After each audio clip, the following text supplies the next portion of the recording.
అమాలేకీలు సిక్లగ్ మీదకి వచ్చి మొత్తం దోచుకొని వెళ్ళారు. 3 రోజుల తర్వాత దావీదు సిక్లగ్కి వచ్చాడు. మొత్తం దోచుకొని వెళ్ళిపోయారు. ఏమండి, భార్యలు, పిల్లలు, యావదాస్తి వాళ్ళు దోచుకొని వెళ్ళిపోయిన తర్వాత దావీదు ఇక్కడ ఏం చేస్తున్నాడంటే, యాజకుడి దగ్గరికి వెళ్ళి, అయ్యా యాజకుడా, ఎఫోదు తీసుకురా, దేవుని దగ్గర విచారణ చేయి. ఇప్పుడు నేను వాళ్ళని తరిమితే వాళ్ళని కరుచుకుంటానా లేదా? నేను కోల్పోయింది తిరిగి పొందుకుంటానా లేదా? ఇప్పుడు నేను వెళ్ళొచ్చా వెళ్ళకూడదా అని దేవుని యొద్ద ఎఫోదు ద్వారా విచారణ చేస్తున్నాడు. అంటే దేవుని చిత్తం తెలుసుకుంటున్నాడు. ఆ ఎఫోదు ద్వారా దేవుడు తన చిత్తాన్ని బయలుపరిచాడు. నిశ్చయంగా నువ్వు బయలుదేరి వెళ్ళు, శత్రువులను పట్టుకుంటావు, నువ్వు కోల్పోయింది తిరిగి మరలా సంపాదించుకుంటావు, నిశ్చయముగా నువ్వు బయలుదేరి వెళ్ళు అని దేవుడు చెప్పాడు.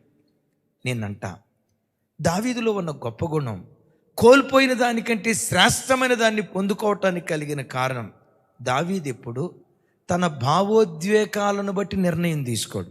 వినండి మాట, తన ఉద్రేకాలను బట్టి అడుగులు వేయడు. తాను వేసే ప్రతి అడుగు దేవుని దగ్గర విచారణ చేసి, దేవా, నేను ఈ మార్గం గుండా వెళ్ళొచ్చా వెళ్ళకూడదా? ఈ నిర్ణయం నేను తీసుకోవచ్చా తీసుకోకూడదా?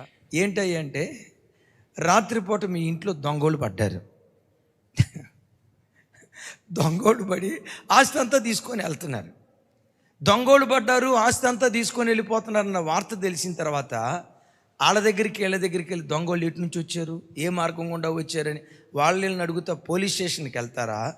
మోకరించి, అయ్యా మా ఇంట్లో దొంగోళ్ళు పడ్డారంట, నా ఆస్తి తిరిగి సంపాదించుకోవటానికి, వాళ్ళని కలుసుకోవటానికి, వాళ్ళని చేరటానికి, వాళ్ళని తరవటానికి, వాళ్ళని పట్టుకోవటానికి వెళ్ళమంటారా వద్దా అని ఎవరైనా ప్రార్థన చేస్తారా? అది మన సొత్తు సార్, మన సొత్తు వాడు తీసుకొని వెళ్తుంటే అలాంటి పరిస్థితుల్లో ఎవడైనా దేవుని చిత్తం కోసం వెతుకుతాడా? ఒకసారి చెప్పండి. అక్కడ దేవుని చిత్తం పనిచేస్తుందా? మనుషుని యొక్క భావోద్రేకాలు పనిచేస్తాయా? ఎప్పుడు బిడ్డలారా, నాకు సమస్యలు వస్తాయి, మీకు సమస్యలు వస్తాయి.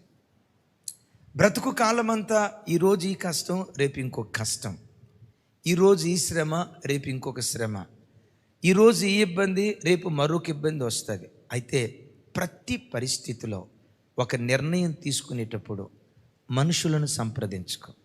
వినండి, బంధువులను సంప్రదించుకో, రక్త సంబంధికుల్ని పొరపాటును సంప్రదించుకో. ఎందుకో తెలుసా? రక్త సంబంధికులు కానీ, మనుషులు కానీ, శరీర సంబంధమైన వాళ్ళు కానీ ఉద్రేకపూర్వకమైన నిర్ణయాలు తీసుకుంటారు. ఎలాంటి సంక్లిష్ట పరిస్థితుల్లోనైనా దేవుని సన్నిధిలో మోకరించి, దేవా, నేను ఇలా చేయాలనుకుంటున్నా, చేయమంటారా? ఇలా వెళ్ళాలనుకుంటున్నా, వెళ్ళమంటారా? వినండి, ఇలా వెళ్ళాలనుకుంటున్నా, వెళ్ళమంటారా అని దేవుని సన్నిధిలో నువ్వు ప్రార్థన చేయి. ఆయన సన్నిధిలో నువ్వు విచారణ చేస్తే, ప్రార్థన చేస్తే, ఈయన మాట్లాడకుండా మౌనంగా ఉండే మాయాస్వరూపి కాదు, తన ప్రజలతో ముఖాముఖిగా దేవుడు మాట్లాడతాడు.